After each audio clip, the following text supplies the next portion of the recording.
premier webinaire donc organisé par le Cercle Eugène Delacroix dans un contexte particulier. Je remercie bien entendu l'ensemble de l'équipe du Cercle Eugène Delacroix, les membres du bureau, nos adhérents. Donc le thème de ce soir, c'est un regard sur les relations France-Maroc, avec un focus sur les questions de développement économique des provinces du Sud. Nous avons donc 1h30 à passer ensemble avec des intervenants exceptionnels qui vont nous rejoindre donc des provinces du Sud, de l'Aïoun, de Dakhla. En direct de l'Aïoun, où je suis avec le président de la région de l'Aïoun, M. Sid Ahmed Ouadrachid. Et je suis vraiment très, très heureux que ce webinaire ait lieu. Et j'ai été très heureux de pouvoir faire ce déplacement. Salah, merci pour ce petit mot d'accueil. Je vais donc sans attendre donner la parole à notre ami Sidi Ahmed Ouadrachid, donc président de la belle région de l'Aïoun.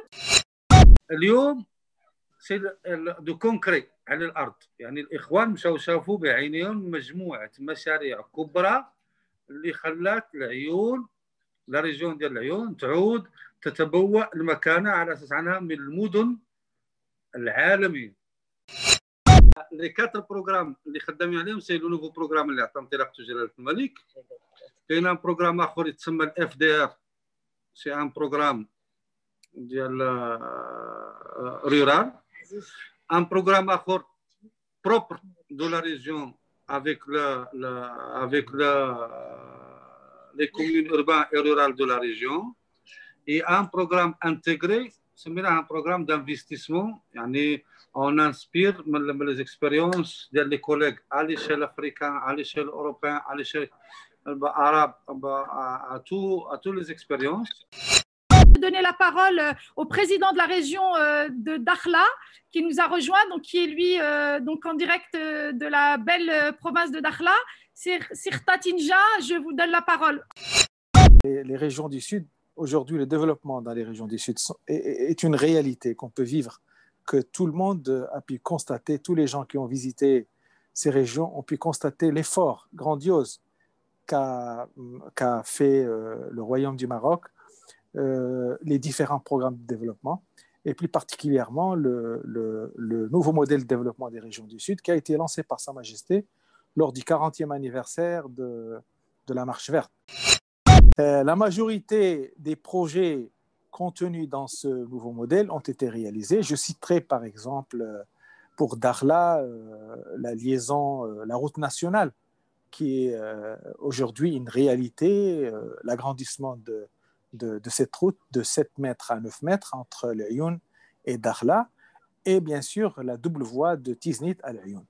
Comme vous savez, cette route est une locomotive de développement car elle lie non seulement le Maroc à l'Afrique subsaharienne, mais aussi l'Europe et renforce davantage l'import et l'export via l'Afrique subsaharienne, vers l'Afrique subsaharienne, mais aussi vers le Maroc et l'Europe.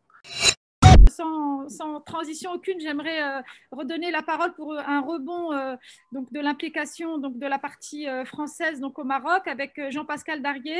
Donc un gros travail qui a été fait. Je sais que le cercle s'était associé à cette belle initiative qui était, je crois, il y a à peu près 2 ans. Mais je vais vous laisser en dire plus. Merci à toi, Jean-Pascal. La Chambre française de commerce et l'industrie du Maroc est extrêmement engagée vis-à-vis de l'activité économique au Maroc et évidemment vis-à-vis des provinces du Sud. Elle se réjouit de l'être. Regardez, aujourd'hui, alors que nous sommes en pleine crise du Covid, finalement, les régions qui demeurent en croissance, la région de Dakhla, la région de l'Aïoun, on va dire, donc c'est bien des secteurs géographiques dans lesquels la croissance du pays reste extrêmement tonique et dynamique.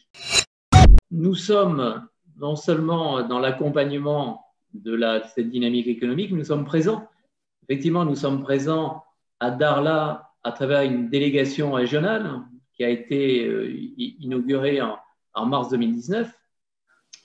Et nous sommes également présents à l'Aïoun à travers une délégation qui a 2 années d'ancienneté supplémentaire depuis mai 2017. Nous avons des compétences présentes sur place. Donc l'idée, c'est effectivement d'accompagner ce développement économique, d'aider les entreprises, quelles qu'elles soient, à créer du business, créer de la valeur. Donc, je donne sans plus attendre la parole à Sibad Aliwab. Merci. Donc, vous nous avez rejoint depuis Casablanca.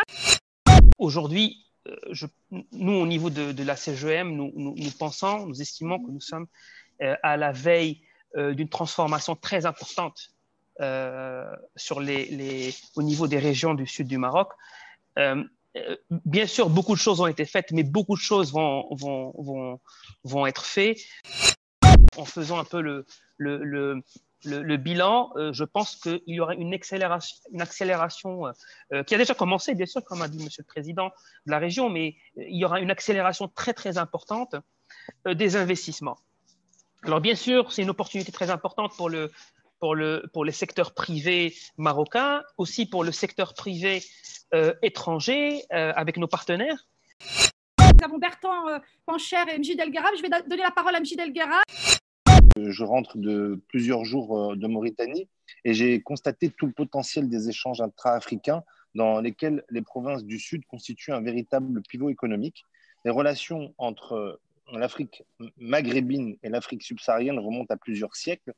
L'espace saharien a longtemps été un espace de communication, de flux migratoires et d'échanges commerciaux. Ces contacts ont donc non seulement été économiques, mais aussi intellectuels, artistiques, spirituels. Le Maroc a entretenu des relations multiséculaires avec l'Afrique noire en raison des routes caravanières qui partaient de son territoire pour rejoindre l'actuelle Afrique de l'Ouest. Et je conclurai ce propos succinct par un proverbe marocain: chante la chanson de celui dont tu partages la demeure. Tout ça pour vous dire que je continuerai ainsi à louer l'intégration africaine afin de bâtir sur des solides bases notre maison commune au peuple du continent. Merci. Je voudrais sans attendre donner la parole à notre ami Bertrand Pancher, le député, et saluer aussi la conseillère régionale, Atissar, qui est à ses côtés. Ce type de rencontre est particulièrement important parce que nous avons besoin de nous enrichir mutuellement. Nous avons besoin en France de pouvoir relayer l'engagement, les préoccupations et les envies de nos amis marocains, expliquer en permanence que nous sommes unis par notre histoire, par notre culture et évidemment par notre géographie. On a vraiment une grande chance à travers cette coopération de pouvoir discuter avec des personnes qui sont engagées par une culture qui complète bien notre culture, ces grands engagements d'amour, d'amitié, partage, d'envie. C'est vraiment ce qui nous manque un peu dans les pays occidentaux qui ont besoin d'être secoués, et on a vraiment besoin de vous. Madame la sénatrice, Madame Jocelyne Guidez, une amie du Maroc. Et puis, il faut savoir que moi, au Sénat, je parle plutôt de la santé, ce sont mes commissions, voilà, du monde combattant, donc rien à voir avec le développement économique du Sud marocain. Mais je suis en tout cas très attentive et j'ai trouvé ça très intéressant de vous écouter les uns et les autres. Je serai toujours à vos côtés, en tous les cas, pour vous appuyer s'il y a besoin d'un appui quelconque. Ce sera avec en tout cas un grand bonheur et en tout cas une chance pour moi aussi. Je voudrais donner la parole à son Excellence Jean-Paul Carteron, du Crans-Montana, un des grands événements incontournables de ces belles régions. Je vous donne la parole pour nous faire un peu un retour de ces différentes éditions. Entre 2015 et 2020, il s'est créé une dynamique, et je remercie Monsieur le Président de la région de l'avoir souligné, il s'est créé une dynamique extraordinaire qui fait qu'après avoir loué un bateau pendant 3 années pour servir d'hôtel, cette année, nous n'avions plus besoin de bateau. Nous n'avions plus besoin de bateau parce qu'il s'est construit tellement d'hôtels dans la région de Dakhla. Il suffit de se poser une fois par an à Dakhla en avion sur l'aéroport pour voir la croissance absolument extraordinaire de cette région et le développement d'un potentiel unique. Essayer de reconnecter Sébastien. Est-ce que Sébastien, j'aimerais vraiment te donner la parole ce soir? Nous, notre vision, c'est d'arriver comment dirais-je, à apporter des technologies, mais les partager avec nos partenaires marocains locaux. C'est toutes nos conceptions. L'idée n'est pas d'arriver à construire quelque chose d'énorme en termes d'entreprise. On est plutôt sur le partage avec les entreprises qui sont déjà bien implantées suivant les régions. Donc, on apporte des solutions pour optimiser et apporter des compléments sur la qualité des exécutions. Voilà. Continuer avec les acteurs de terrain. J'aimerais donner la parole à Vincent Grossi, donc, du groupe Colas. Concrètement, sur le tronçon de la voie express Tiznit-Layoun, donc nous participons aujourd'hui à 2 lots. Donc, nous réalisons 70 km sur cette voie express. Donc, le premier lot sur Guelmim-Zarwila, sur 23 km, et le deuxième lot, Oueddra El Watia. C'est juste après Tantan. En fait, nous réalisons donc 70 km de réseau routier sur cette voie express pour une enveloppe de 580 millions de dirhams.